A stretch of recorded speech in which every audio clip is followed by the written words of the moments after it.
Let me start with a statement, and then I'll take a couple of questions. Today we've made meaningful and unprecedented, a meaningful and unprecedented breakthrough here in Copenhagen. About how the transparency issue will work, how countries will show or prove. The challenge here was that for a lot of countries, particularly those emerging countries that are still in different stages of development, this is going to be the first time in which even voluntarily they offered up mitigation targets. Thank you. Accept, less than perfect in their. We agreed to join an international effort to provide financing to help developing countries, particularly the poorest and most vulnerable, adapt to climate change. And we reaffirmed the necessity of listing our national actions and commitments in a transparent way.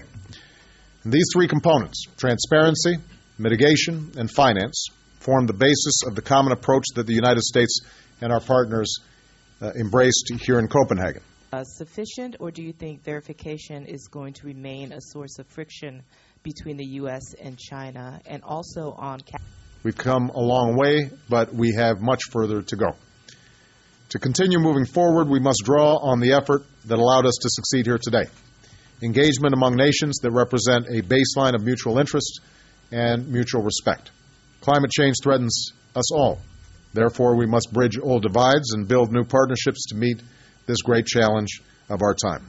Also, more specifically about cutting emissions. There's no mention of that in your statement or in what we've heard so far.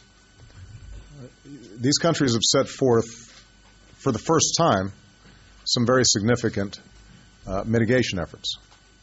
And I want to give them credit for that. I mean, if you look at a country like India, as I said, they've got hundreds of millions of people who don't have electricity, hundreds of millions of people who, by any standard, are still living in dire poverty.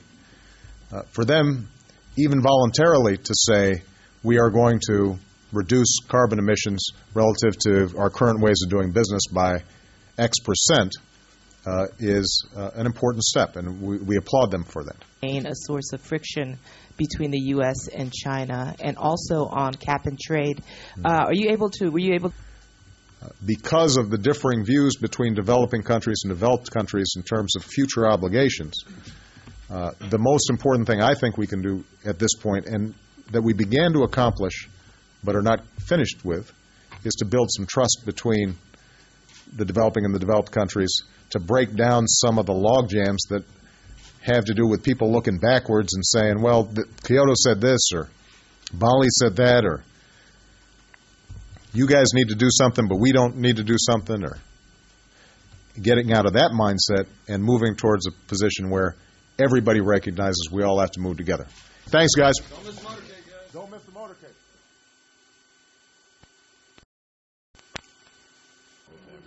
Do you see this as a success or a failure? If this makes it through the meeting in a couple of hours' time, then I see it as a success, a modest success. I think we should have achieved more, but this is enough of an agenda, a roadmap, a rucksack full of good ideas that can help us to the next stage. But which are the biggest obstacles right now? I wouldn't speak about obstacles, actually. I'd want to see how the rest of the constituency reacts to it. It really is important that this is a process that's intended to address the interests of small countries, big countries, and we need to see how the larger group reacts to it.